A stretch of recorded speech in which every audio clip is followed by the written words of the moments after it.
마음이 교만한 자를 여호와께서 미워하시나니 피차 손을 잡을지라도 벌을 면하지 못하리라. 인자와 진리로 인하여 죄악이 속하게 되고 여호와를 경외함으로 말미암아 악에서 떠나게 되느니라. 아멘. 8장 13절에 보면 여호와를 두려워하는 것은 악을 미워하는 것이라 그랬습니다. 고린도전서에도 보면 뭐냐면 사랑은 불의를 기뻐하지 아니한다 했습니다.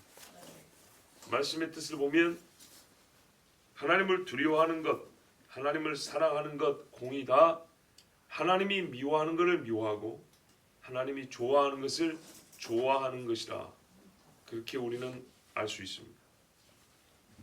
여호와를 두려워하는 것은 악을 미워하는 것이라. 반대로 보면 어떤 뜻이 되죠? 악을 사랑하는 자는 여호와를 두려워하지 않는다이고 불의를 사랑하는 자는 여호와를 사랑하지 않는다입니다. 하나님은 악과 악을 행하는 자를 다 미워하십니다. 이 명백한 성경의 진술을 바꾸려고 하는 자를 하나님은 또 미워하십니다. 이보다 악한 사람이 없기 때문입니다. 만일 여호와는 악을 미워하신다, 악한 자를 미워하신다를 바꿔서 아니다, 하나님은 그런 것들을 사랑하신다 해서 구원 얻을 수 있다면 바꾸십시오. 하나님께 칭찬을 듣고 복을 받을 수 있다면 바꾸십시오. 그러나 절대로 그런 일은 없습니다. 성경 잠언을 계속 보면 지혜에 대하여 반복하여 말씀하는데 지혜의 한 측면을 말하면 여호와를 두려워하는 것입니다. 잠언에 계속 반복하여 말씀합니다. 지혜는 여호와를 두려워함, 즉 경외함.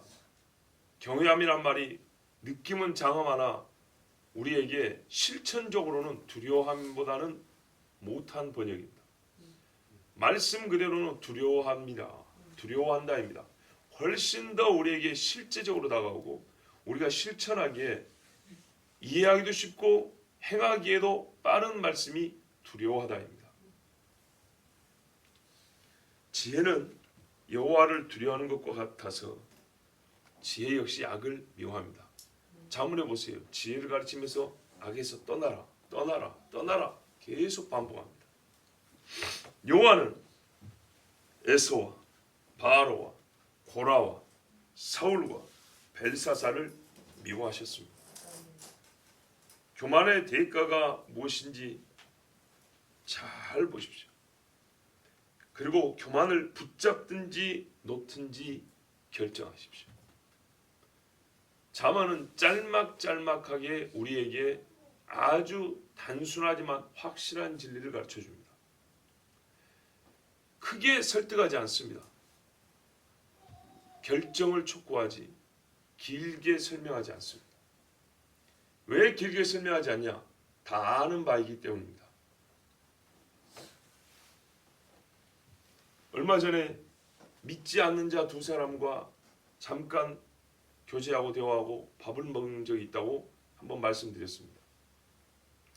그분들은 제가 목사인 줄 아는데도 둘이 술을 마셨습니다. 자기들끼리 조금 화나는 일이 있다고 술로 풀자고 술을 마셨습니다. 그러면서 저한테 그 전에도 분명히 대화를 했는데 불구하고 한 잔 권하더군요. 그래서 제가 안 마시는 줄 알면서 왜 또 권하냐 그랬더니 그래도 원래 안 마시는 거예요? 마시면 안 되기 때문에 그러는 거예요. 또 이렇게 이상한 말로 떠보는 거예요.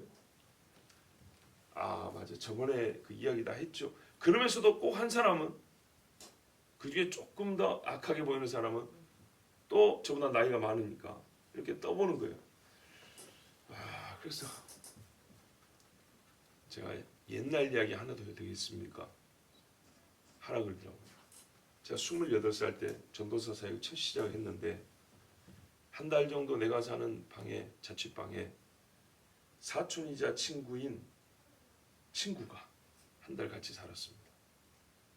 걔가 중학교 다닐 때 교회를 열심히 다녀서 방언까지, 구역예배 때 방언 받았다는 애가 그 친구인데 걔가 커가지고 인천공항 세관에서 일을 하는데 이제 서울로 와가지고 발령받아 와가지고 잠깐 집 구하기 전에 저랑 같이 있었던 거예요. 근데 그 친구가 자기 친구 만나러 가는데 저보고 같이 가자 그랬어요. 그래갖고 그때도 똑같이 셋이 앉았어요. 근데 중학교 1학년인가 돼서 방언받고 그 동네에서 소문이 봤던 그 친구가 저를 앞에 놓고 저희끼리 둘이서 술을 마시는 거예요. 아버지는 장로요, 어머니는 권사요. 저보다 더 빨리 방언을 받고 아주 뜨겁다고 난리했던 그 친구가 취직을 하고 살면서 앞에 두 친구 자기들끼리 둘이 마신 거예요. 그러면서 요 처음 만난 그 사람이 저한테 한잔 하시죠 그랬어요. 아이 뭐 다 마시고 그러면서 그리고 제가 테레비가 있었거든요. 그때 그 음식점에 테레비가 나와 있어서 하나 예를 들었죠. 내가 만약에 유명해져서 혹 나중에 TV에 나오는 일이 있다고 합시다. 뭐 그렇다고 합시다. 그래요. 근데 만약에 내가 지금 여기서 술을 마셨으면 당신들이 분명히 이럴 거예요. 나 진짜 그때 꼭 이렇게 말했어요. 와, 저 새끼 저거 목사라고 옛날에 우리랑 한잔하고 했는데 분명히 이렇게 말할 거예요. 근데 내가 여기서 안 마시면 와, 그때 텔레비 나온 다음에 그 나이가 들어서겠죠. 야, 저 사람 기억나는데 옛날에 그 총각들 말이야. 이제 막 신학교 왔는데 그때도 주니까 안 마시더라니까. 그렇게 말할 거 아니에요. 씩 웃으면서 그렇죠. 그리고 더 이상 권하지 않았어요. 그 이야기를 똑같이 했어요. 보세요. 그때는 20대 청년이죠. 지금 그분은 50대 중반. 근데요. 그걸 얘기하면서 그랬어요. 왜 다 아는 것을 자꾸 물어봅니까? 두 분도 무엇이 더 옳은지 알지 않습니까? 나한테 물어봐요. 아, 원래 안 되는 거예요? 뭐 그렇게 해야 되는 거예요? 아니면 그냥 선택이 이런 쓸데없는 질문을 왜 합니까? 다 알면서 여러분이 생각하기에 목사는 어떠해야 한다는 것을 알면서 무엇이 더 좋은 것고 옳은지 알면서 왜 나를 자꾸 시험하는 말을 합니까? 그 20살짜리 20대나 50대나 속마음이 똑같아요. 그랬더니 역시 똑같이 멋쩍게 그렇죠. 그러면서 더 이상 권하지 않았어요. 다 알면서 그런 거예요. 자기들도 자기 눈앞에 있는 사람이 무엇을 어찌함이 더 나은지 알면서 우리가 신자가 예배하면서 하나님을 섬기고 또 무엇이 더 옳은지 알면서 괜히 마귀처럼 알면서 먹으면 죽는다느냐 물어보는 거예요.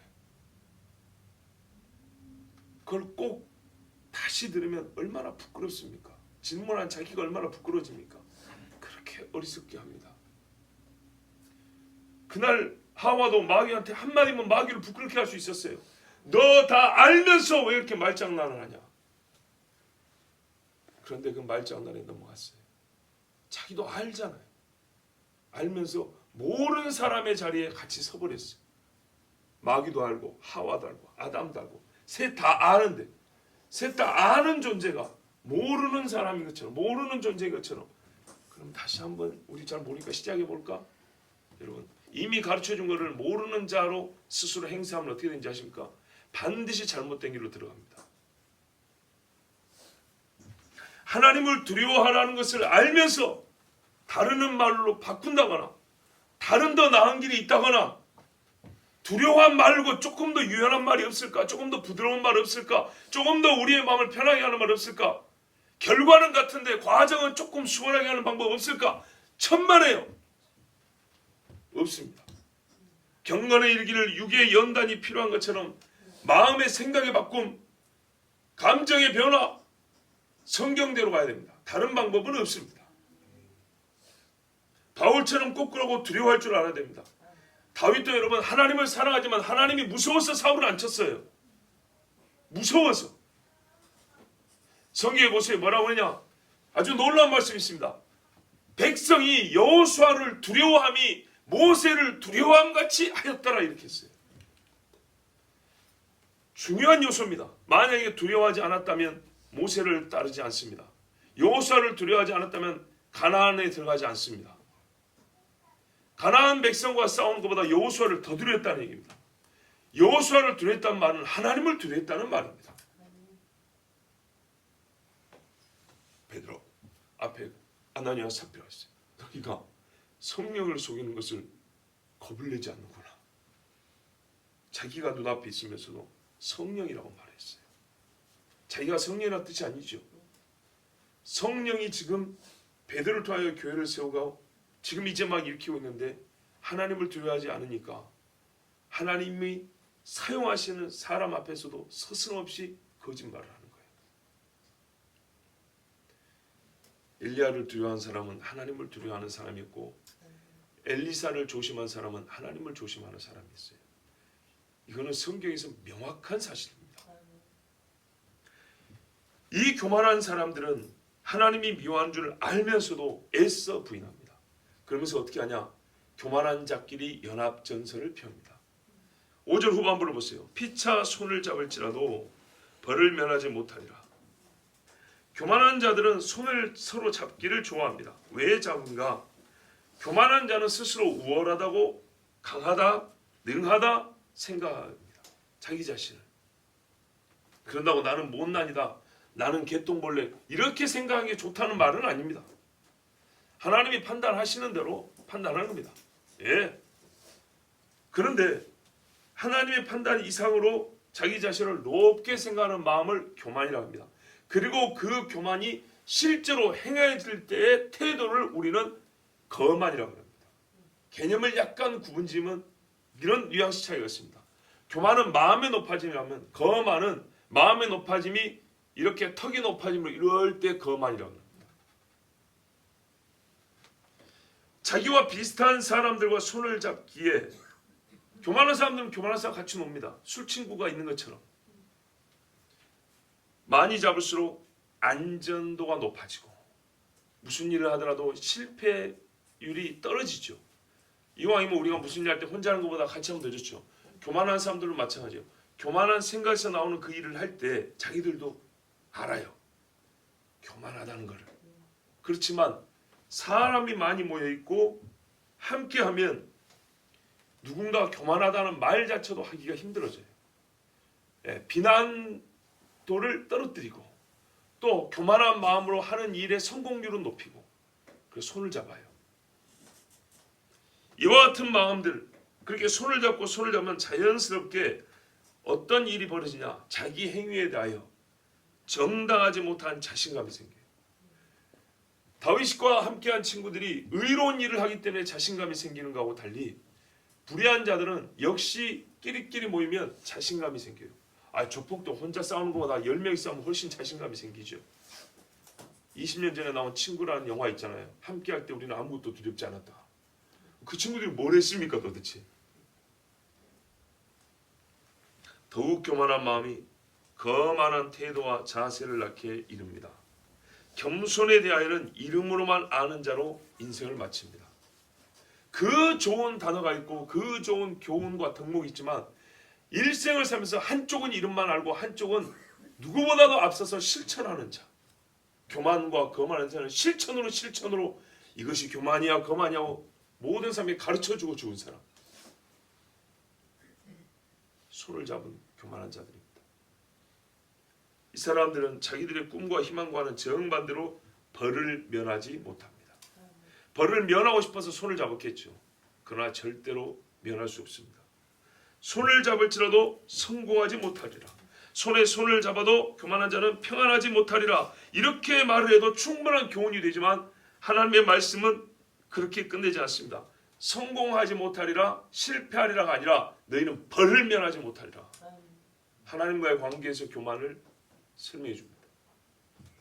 사람이 손을 잡는 이유 중 하나가 우리 인생에서는 드러나지 않지만 하나님의 영의 눈으로 볼 때는 손을 잡는 이유 중에 하나는 벌을 면하기 위해서라는 것을 오늘 꼬집어 주는 겁니다. 심판하시는 이의 심판을 이겨내고 거부할 수 있다는 참 오만한 생각이 그 속에 깊이 있기 때문에 악인들은 서로 손을 잡는다 했습니다. 시편에도 악인은 그 마음에 이르기를 하나님이 없다 하도다 그런다 했습니다. 이런 사람들이 적그리스도와 적그리스도의 괴계를 따르는 거짓 선지자 그들과 연합하게 됩니다. 설마 또는 하나님이 어찌 우리를 무너뜨릴 수 있으랴 이런 생각들입니다. 잠언 11장 20절 21절에도 마음이 굽은 자는 여호와께 미움을 받는다 했습니다. 분명히 말합니다. 하나님이 미워합니다. 행위가 온전한 자는 그의 기뻐하심을 받느니라. 우리의 행위를 책에 기록해야 한다고 했습니다. 악인은 피차 손을 잡을지라도 벌을 면하지 못할 것이나 의인의 자손은 구원을 얻으리라. 잠언 11장 이렇게 되어 있습니다. 여러분 어찌하라고요? 내 자식이 구원을 받기 원하면 악인과 잡인 손을 끊으세요. 이사야 8장 9절에서 13절에 너희 민족들아 함성을 질러보아라. 그러나 끝내 패망하리라. 이러면서 같은 말씀이 한 3번 반복됩니다. 더 2번 반복됩니다. 그러면서 무슨 말씀이냐? 너희가 함께 계획하여도 끝내 이루지 못하고 너희가 함께 말해도 시행되지 못할 것이다. 이방인들에게 말하는 겁니다. 이방이 이 교만한 자들이 연합해서 이스라엘을 치러 온다는 겁니다.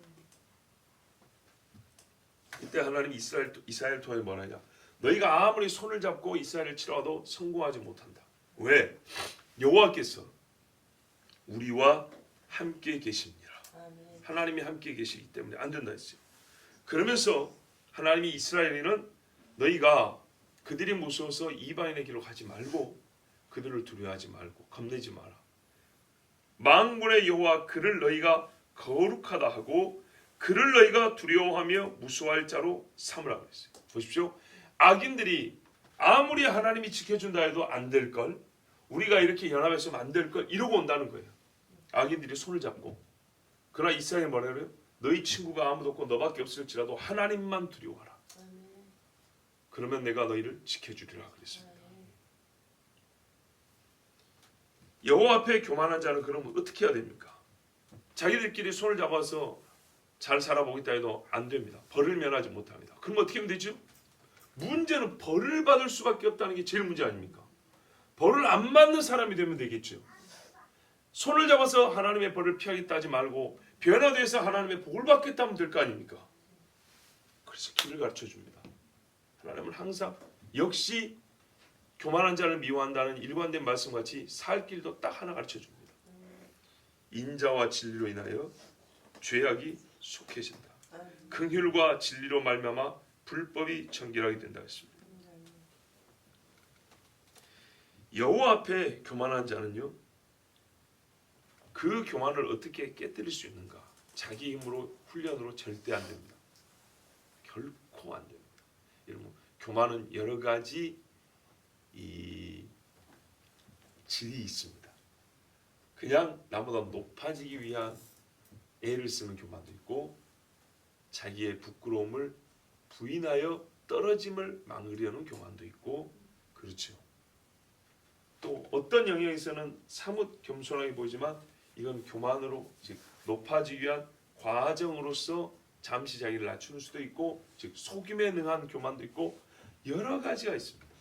그런데 이 여러 가지 교만을 한꺼번에 다 깨뜨리고 그 교만으로 말미암아 죄를 속할 수 있는 방법은 하나, 하나님의 긍휼, 인자함과 진리를 받아들이는 겁니다. 모세가 깨끗하여 스스로 구원하였으며 요셉이 순결하여 구원받았습니까?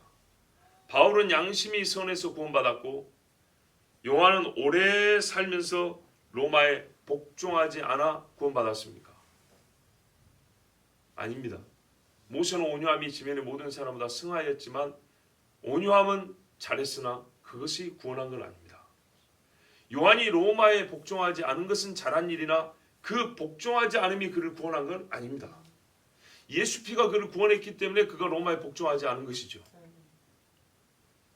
행여 인자와 진리가 하나님의 것이 아닌 다른 데서 만약에 나올 수 없지만 나온다 치더라도 그것은 윤리적 칭송을 들을 정도이지 영혼을 구원함에 이를 것이 결코 되지 못합니다.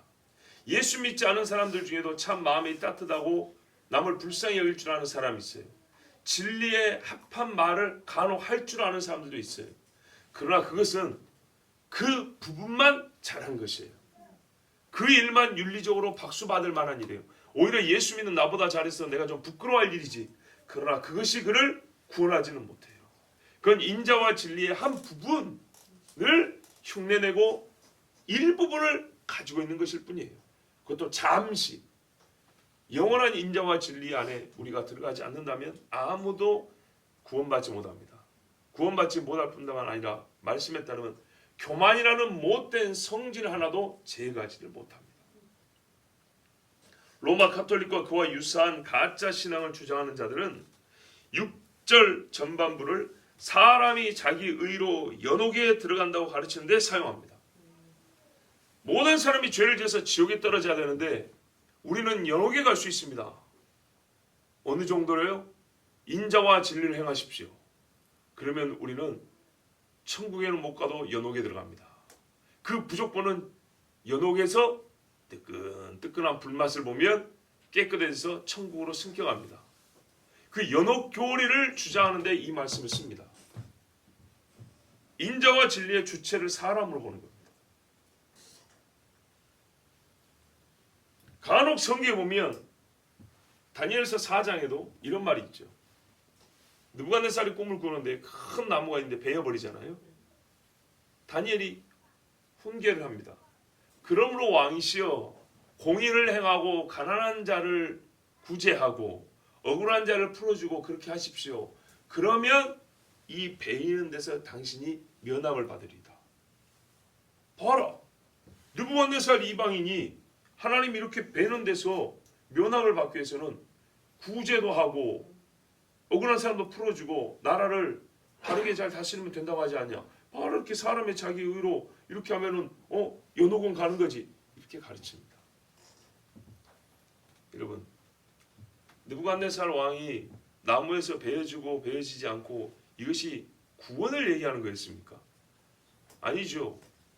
그가 왕직을 어떻게 잘 수호하느냐, 정신이 박힌 사람으로 왕이 되었느냐, 아니면 정신을 잃고 왕에서 잠시 물러나느냐, 그 정도 문제였지 그게 그의 구원과는 직접적인 상관이 없는 이야기였습니다. 서로 그렇다 하더라도 그가 나중에 돌아와서 어떻게 했죠? 내가 하늘의 하나님이 다스리는 줄 알고 이렇게 돌아왔죠. 내가 그동안에 신분이 좀 천한 사람들 너무 무시해서 문제였구나 이렇게 깨달은 게 아니죠. 사람이 주변 사람들을 구제하고 억울한 자를 풀어줄 때도 마치 예수님 같은 생각을 가지고 그렇게 해야 되는 겁니다. 그런 생각을 한 사람이 말을 한다면 예수를 알기 때문에 구제하고 선을 행하고 옳은 일을 행한 사람이 가치 있고 그것이 하나님 앞에 셈할 때 셈이 되는 것이지 그렇지 않은 것은 아무 의미가 없습니다. 본문 말씀에 인자와 진리는 여호와 하나님 겁니다. 여러분, 모세의 중보기도로 이스라엘을 용서하셨습니다. 엄밀히 말하면 모세라는 사람이 기도해봐야 안 되는 문제입니다. 그러나 하나님이 참아주셨습니다. 니느웨에 요나를 보내신 하나님입니다. 그 인자가 아니고서는 여러분, 죄악을 속한다는 것은 있을 수가 없습니다. 자기의 아들, 하나님의 아들 예수 그리스도를 사람이 먹을 참된 양식과 음료로 보냈습니다. 보냄받은 아들 예수님은 뭐라면 내가 진리요 이랬습니다. 하나님의 인자와 진리, 세상을 이처럼 사랑하사 독생자를 주셨으니의 인자와 보냄받은 인자가 내가 진리요 한 그 진리를 우리가 받지 못한다면 그 누구도 하나님이 미워하는 교만의 죄를 속함받지 못합니다. 그러므로 나는, 우리 각자 나는 나와 같은 죄인이 아니라 내 죄를 사하시고 영원한 사망의 형벌에서 구원하신 하나님을 두려워해야 합니다. 왜 말해도 사랑해야 합니다를 말하지 않고 두려워해야 합니다라고 말합니까? 사랑해야 합니다도 제가 말씀이 있기 때문에 설교했고 그렇게 여러분에게 그렇게 해야 한다고 강조했습니다. 오늘 본문에 따르면 우리는 뭐 해야 된다고요? 하나님을 두려워해야 한다고. 그래서 제가 초반에 말했습니다. 사랑과 두려움에는 똑같이 불의를 미워함이 있다고. 6절 후반부를 보십시오. 주를 여호와를 경외함으로 말미암아 악에서 떠나게 되느니라. 악 중에 악, 교만, 마귀의 악의 뿌리인 교만에서 떠나야 그 사람이 악에서 떠납니다. 주를 두려워하는 것이 악을 미워하는 것이라 했으니 여호와를 경외함으로 악에서 떠나게 되느니라는 얼마나 합당하고 합치되는 말씀입니까? 철학자 아리스토텔레스가 이런 말을 했다고 해요. 사람은 자기가 두려워하는 사람을 사랑할 수가 없다. 아무도 두려워하는 사람을 사랑하는 일은 없다. 이렇게 말했대요. 이거는 사람과 사람 사이에는 통하는 말일 수 있습니다. 그러나 성경에서 그리고 역사를 통해서 하나님을 잘 들어보세요. 하나님을 두려워하는 사람만큼 하나님을 사랑하는 자를 본 적이 있습니까? 여러분, 나 스스로도 하나님을 두려워할 때와 하나님을 만만하게 볼 때 내가 어느 때 하나님을 더 사랑하는가를 스스로 판단해 보십시오. 요셉이 왜 보디발의 아내와 간통하지 않았습니까? 다윗이 어찌하여 나단의 책망을 듣고 통곡하며 금식했습니까? 혹 요셉보다 다윗보다 하나님을 더 사랑하는 분 계십니까? 나는 요셉보다 더 정결하였다. 나는 다윗보다 하나님을 더 사랑한다. 그런 분 계십니까? 그런 일이 불가능하다는 얘기가 아니라 우리 양심에 한번 물어보십시오. 저는 솔직히 다윗보다 하나님을 더 사랑하는 사람이 아닙니다. 그 말은 나는 다윗보다 하나님을 더 두려워하는 사람이 아니라는 말입니다. 나는 요셉보다 많은 죄를 지었습니다. 나는 요셉보다 하나님을 두려워하지 않고 요셉보다 하나님을 더 사랑하지 않습니다. 원하는 것은 그 이상이 되기를 원합니다. 나의 자식들도 나보다 더 하나님을 두려워하고 더 사랑을 원합니다. 그건 우리의 소망이고 원함이지만 우리의 현실은 정말로 하나님을 사랑하는가, 얼마큼 사랑하는가를 볼 때 하나님을 두려워하지 않고서 사랑한다는 경우는 있을 수 없다는 것을 우리 성경과 역사와 나 자신을 통해서 확인하고 깨닫습니다. 만일 우리가 신앙의 이상극, 즉 꿈으로서 요셉의 신앙, 다윗처럼 하나님을 사랑하고 주님과 동행하기를 원한다면, 그것이 나의 신앙이 되기를 원한다면, 먼저 내가 하나님 눈앞에서 떠나지 못하는 인생, 하나님을 두려워함이 있어야 한다는 것을 꼭 기억하십시오. 예수님이 복음 자신이 복음을 믿는 법을 가르쳐줬어요. 복음을 사는 법을 가르쳐줬어요. 마태복음 10장 28절에 몸은 죽여도 영혼은 능히 죽이지 못하는, 와, 이런 개념을 갖는다는 게 이게 신앙 아닙니까? 근데 그렇게 못하는 자들을 두려워하지 말고 오직 몸과 영혼을 능히 지옥에 멸하실 수 있는 일을 두려워하라. 오직 너희 죽은 몸을 다시 부활시켜 천국에 인도하실 일을 사랑하라. 이렇게 맞고 말할 수도 있어요. 그렇게 말씀을 안 한 게 아니고, 그렇죠? 나를 사랑하고 아버지를 사랑하라 분명히 그래 하셨죠. 그러나 사랑을 가르칠 때가 있고 두려움을 가르칠 때가 있는 거예요. 이 두 가지를 다 배워야 되는 것이죠. 누가복음 12장 4절 5절에도 내가 내 친구 너희에게 말하노니, 친구라고 불렀어요. 저도 여러분에게 목사여 성도지만 친구인 신앙인 여러분에게 권하노니, 몸은 죽이고 그 후에는 능히 더 못하는 자들을 두려워하지 말라. 마땅히 두려워할 자를 내가 너희에게 보이리니. 예수님이 하나님 좀 보여달라 했더니 내 얼굴을 보면 하나님 본다 그랬어요. 똑같이 내가 보여줄 분이 있다.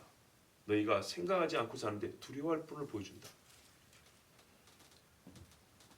곧 죽인 후에 또한 지옥에 던져 넣는 권세 있는 그를 두려워하라. 내가 참으로 너희에게 이르노니 그를 두려워하라.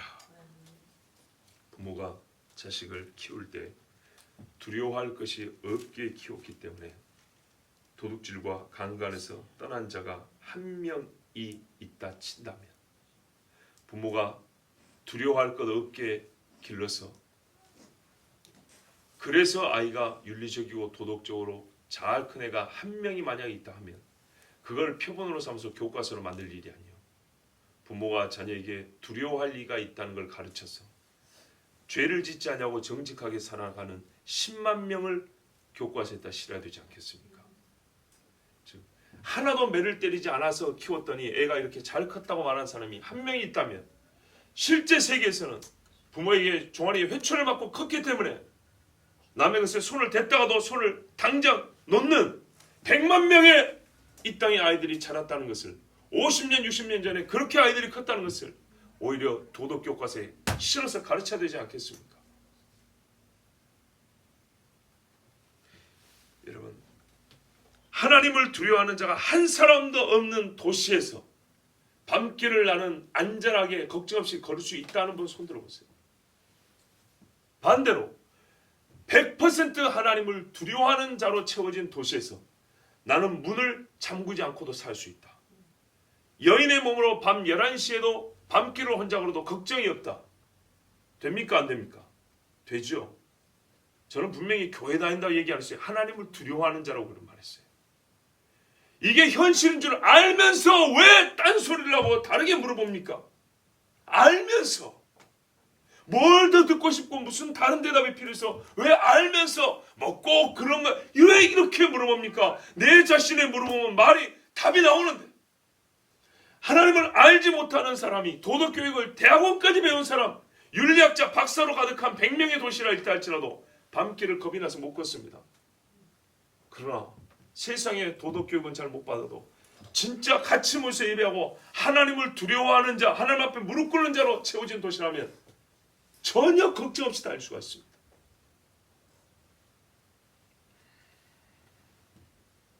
이사야 29장 13절에서 16절에 여호와께서 이르시되 이 백성이 입으로는 나를 가까이 하며 입술로는 나를 공경하나 그들의 마음은 내게서 멀리 떠났나니 그들이 나를 경외함 두려워함은 사람의 계명으로 가르침을 받았을 뿐이라. 사람의 수준으로 다운그레이드 시켰다는 거예요. 우리가 물건을 수출하고 내수용으로 쓸 때 어느 나라는 수출용은 좋게 만들고 내수용은 다운시켜서 팔고 그죠? 무기의 경우는 좀 반대입니다.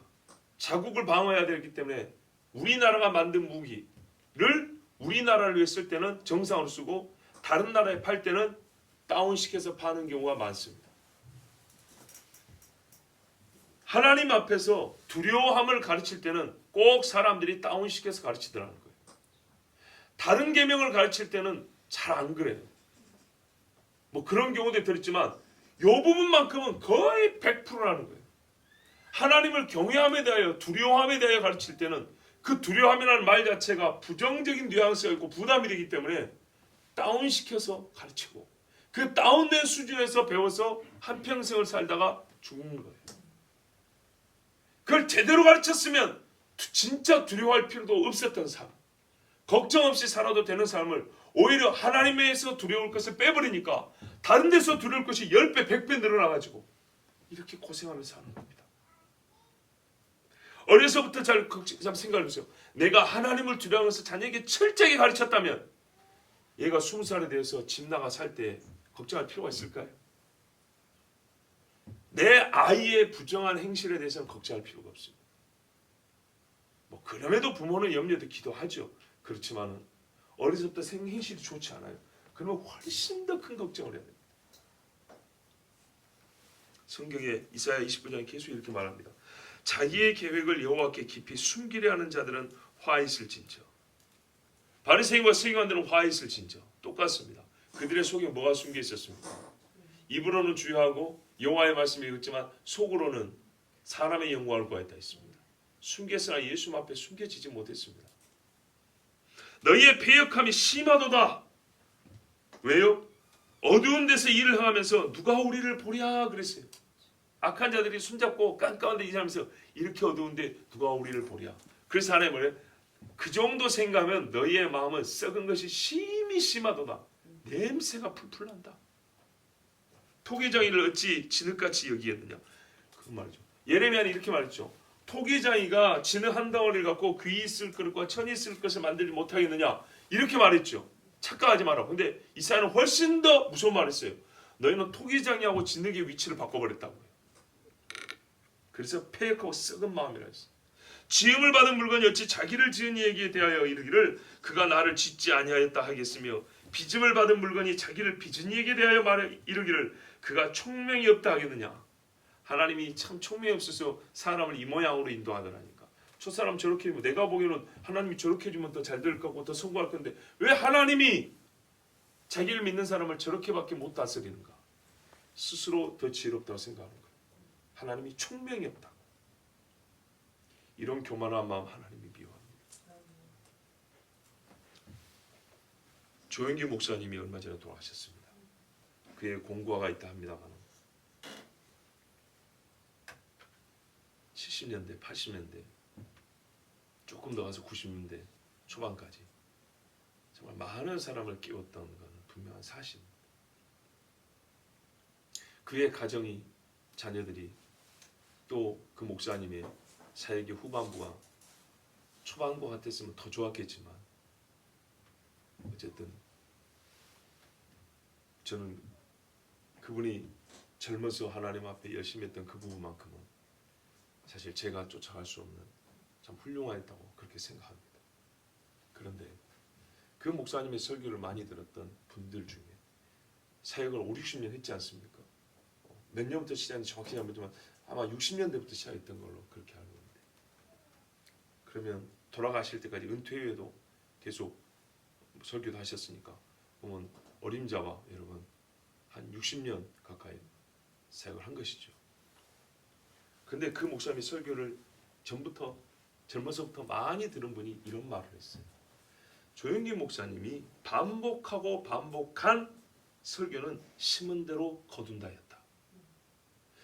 그래서 한번 찾아봤더니 심은 대로 거둔다 설교를 정말 많이 했더라고요.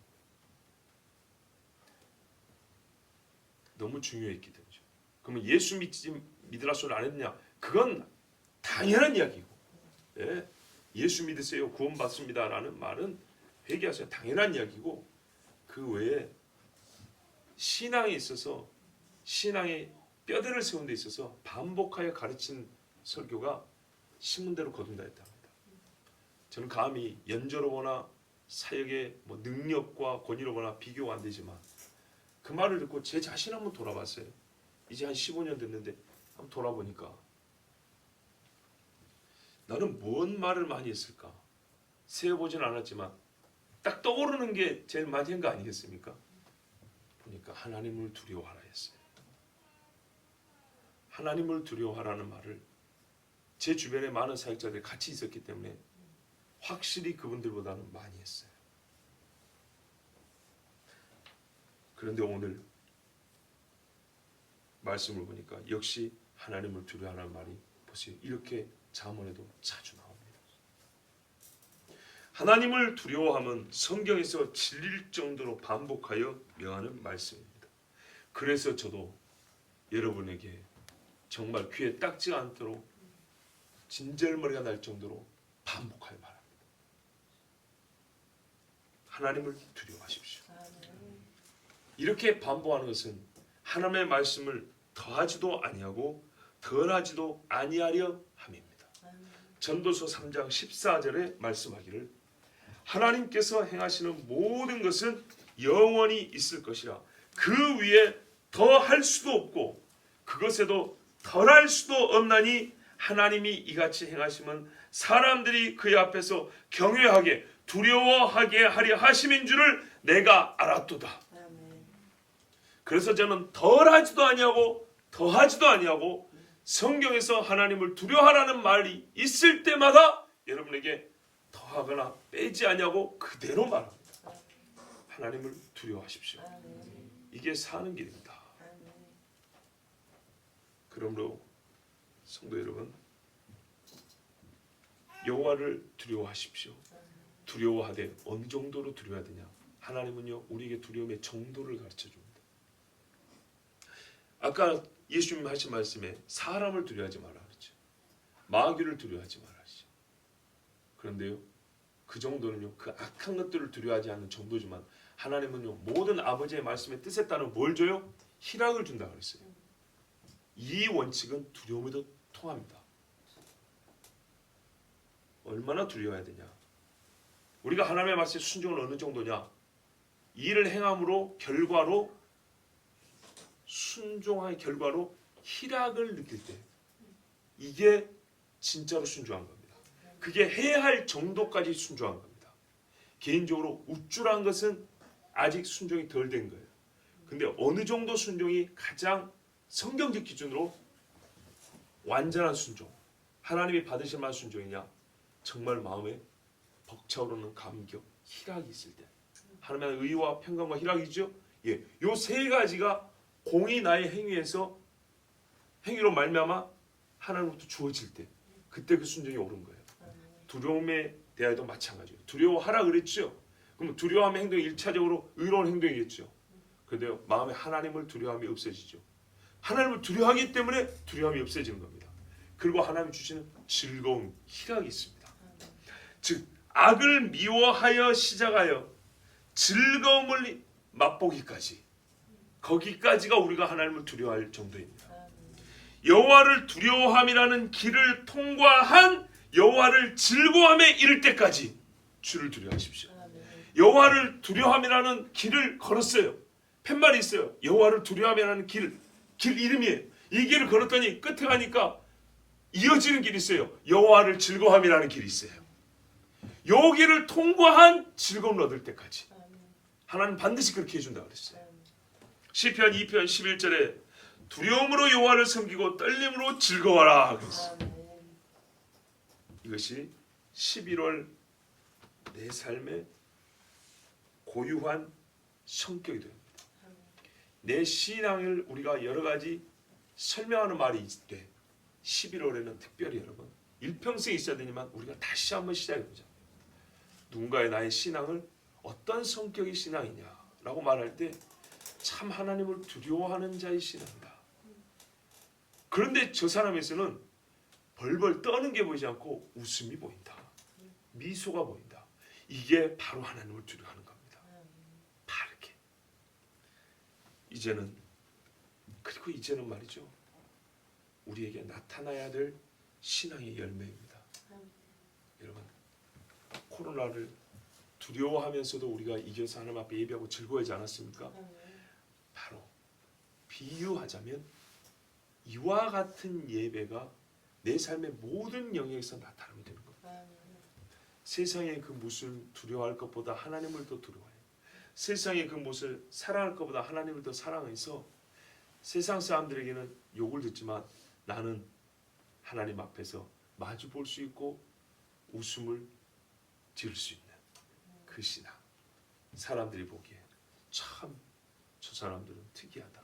하나님을 두려워한다 하는데 저렇게 하나님 앞에 기쁘고 즐거워하는 사람이 없다. 이것이 이 11월 달에 우리의 신앙이어야 합니다. 또한 이것을 하나님이 명하심은 허락하심입니다. 기도하겠습니다.